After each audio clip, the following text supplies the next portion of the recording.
Sa gitna ng matinding gulo sa Senado nitong mga nagdaang araw, nagulat ang lahat nang biglang ihalal si Senator Win Gatchalian bilang bagong Senate President pro tempore at acting Senate President. Ito ang ikalawa sa pinakamataas na pwesto sa buong kapulungan. Nayinig ang session dahil matapos ang 2 araw ng pagkaparalisa ng mga trabaho. Bunga ng awayan ng mga paksyon, biglang lumitaw ang 12 mambabatas para mamuno at patakbuhin muli ang plenaryo. Nabakante ang pwestong ito matapos ideklara ng bagong mayorya na bakante ang mga posisyon kasunod ng pag-upo ni Senate President Alan Peter Cayetano. Pero 12?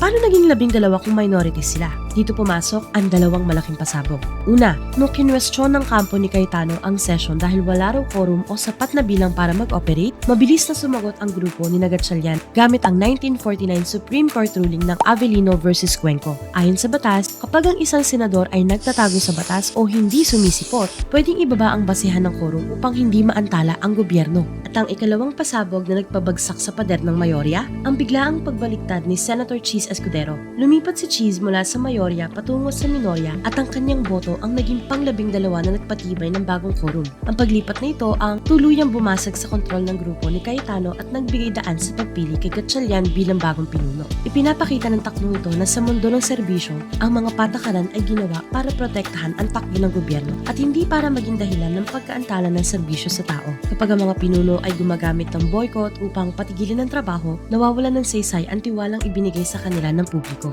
Ang pag-ako sa tungkulin gamit ang tamang kasaysayan, legal na basihan at matapang na alyansa ay patunay na ang posisyon ay isang mabigat na pananagutan.